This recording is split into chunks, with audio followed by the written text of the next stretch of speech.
Rola uma tensão evidente entre China e Estados Unidos, só que também China, Japão, Filipinas. A gente vai falar sobre isso hoje. Será que a China ela realmente é uma grande ameaça para o mundo?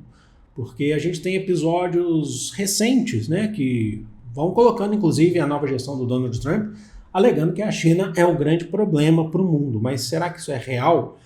Então vamos começar, porque eu já vou abrir aqui a tela. Ah, professor, você só quer falar bem da China? Não, não é isso. Só que a gente tem que fazer um estudo aqui pautado na conjuntura internacional como um todo. Então, se a gente está falando de conjuntura internacional, tem que jogar a real para vocês aqui, para a gente entender o que está acontecendo. Então, tem pontos e pontos. Ninguém está acima da crítica, tá? Mas vamos lá, então, entender o que está acontecendo. Primeira coisa, o que está acontecendo? O senador Marco Rubio, que talvez seja o que vai ser nomeado pelo Donald Trump, tá, na equipe de transição, para ser o secretário de Estado dos Estados Unidos, então ele vai substituir o Antony Blinken, né?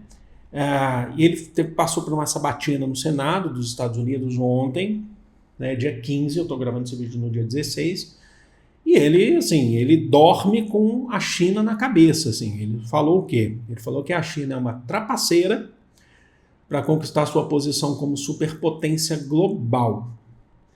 E defendeu depois uma estratégia dissuasiva, significa de tentar convencer a China, tá, para evitar que a China invada Taiwan. E que se ocorresse a invasão, o país pagaria um preço alto.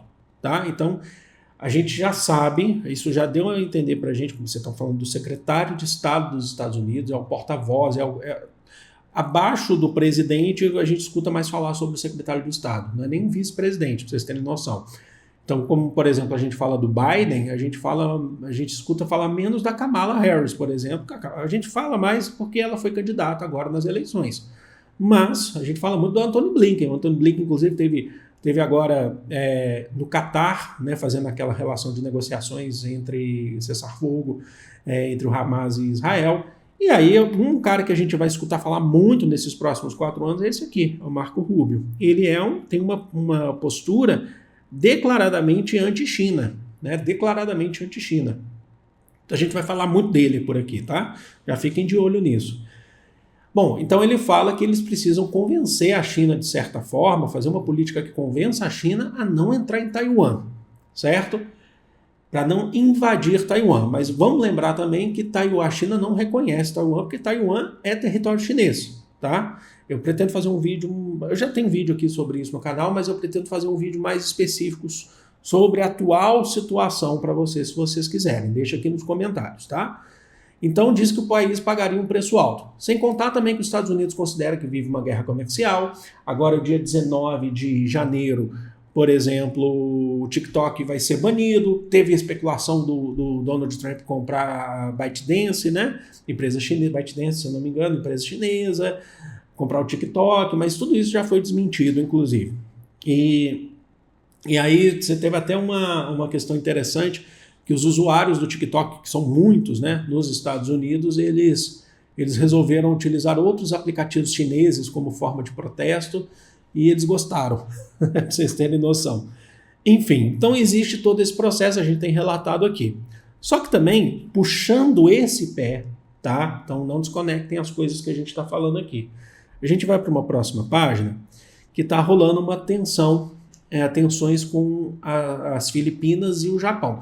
Na verdade, com as Filipinas e o Japão já existe há muito tempo. Tensão com o Japão existe desde antes da Segunda Guerra Mundial, porque o Japão invadiu a China. O Japão tomou o território chinês, tomou o território da Coreia durante muito tempo, durante o período do Império Japonês, e nunca se desculpou por isso, digamos assim, certo? Nunca teve um processo do Japão reconhecer os seus atos, certo? E o Japão, depois da Segunda Guerra Mundial, tomou uma atitude em relação ao militarismo de passividade, certo? Só que as coisas parecem que estão mudando. Coloquei aqui um mapinha, é um mapa do mar da China Meridional, tá bom? Coloquei aqui para vocês para a gente entender o que está acontecendo. Primeiro ponto, o Japão tem apoiado financeiramente as Filipinas, certo? Inclusive, esse apoio às Filipinas, ele tem um caráter também de fortalecimento militar das Filipinas na região, e é um apoio que é considerado dos maiores apoios, assim, não dos maiores apoios, mas uma atividade do Japão maior desde a Segunda Guerra Mundial, para vocês terem noção. Após, em novembro do ano passado, se eu não me engano, né, então tem pouco tempo, as Filipinas promulgarem no Senado a Lei das Zonas Marítimas das Filipinas. A gente vai entender isso aqui agora, tá bom? Que estabelece o controle das Filipinas de parte do Mar da China Meridional para exploração filipina, para exploração do país. Então a gente está falando dessa região aqui, ó.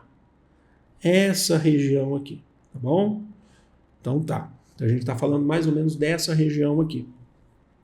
E essa região é uma região de litígio, uma região disputada já há muito tempo. Por quê? Vamos levar em consideração. A China considera essa medida arbitrária, ela já falou isso lá em novembro, e ilegal, violando a soberania territorial e os direitos, né, da China sobre a região.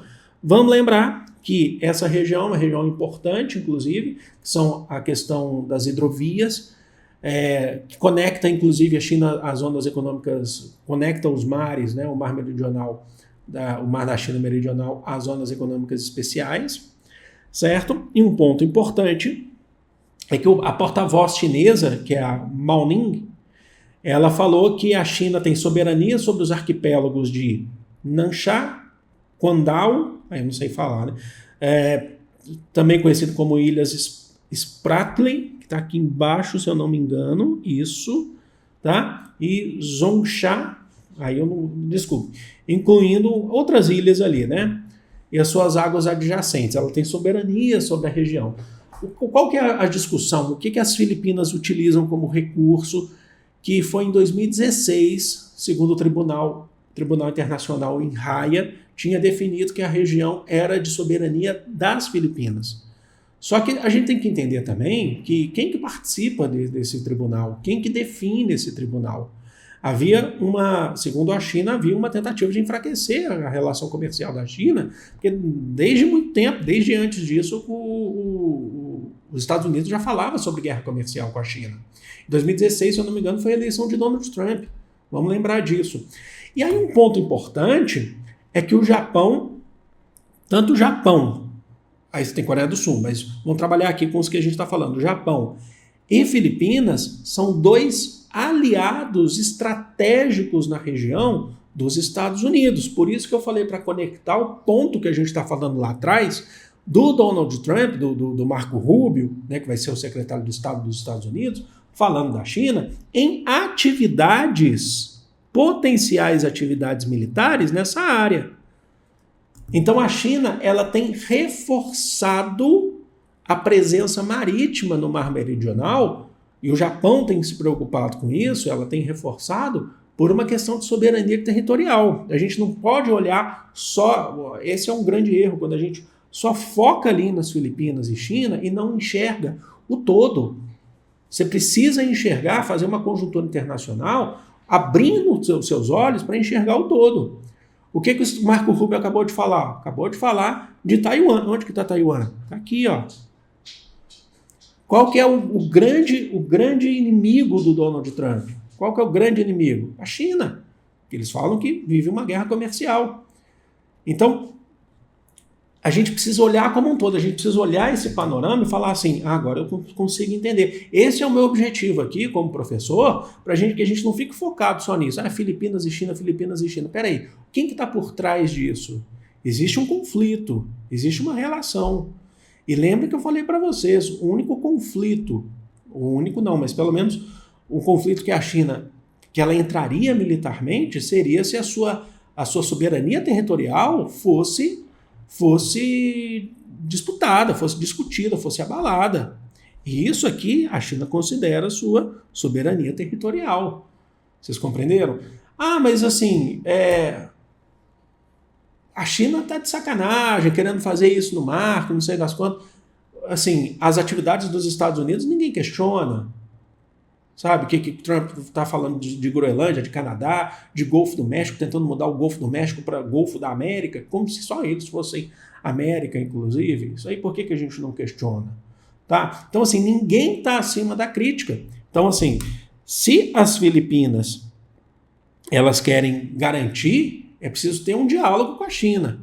Mas esse diálogo, ele parece que está sendo ultrapassado em relação a, por exemplo, atividades do Japão nas Filipinas. Então, agora, o primeiro-ministro do Japão acabou de estar lá em Manila, nas Filipinas, capital das Filipinas, e aí você tem interesses dos Estados Unidos. A gente vai ter que ver quais serão os próximos capítulos disso. Mas deixa aqui nos comentários que eu quero saber de vocês, o que vocês acham disso, o que vocês acham que pode acontecer. Lembrem-se, sempre tente olhar, sabe? Faz um trabalho de funil, afunilando ou abrindo os olhos, sabe? Você pega uma questão estratégica próxima, um recorte, mas você precisa enxergar o que está em volta. Esse é o trabalho do professor, quando eu tento trazer aqui para vocês, para a gente tentar abrir os olhos para poder ver quais os reais interesses em cima disso. Porque se a gente só foca no fato, a gente não entende nada. Não pode focar só no fato, tá? Porque o fato em si é um fato. Mas qual que é a origem disso? Qual que é a consequência? Quais os atores envolvidos, tá bom? Vou ficando por aqui. Amo vocês de coração. Um grande beijo. Fui!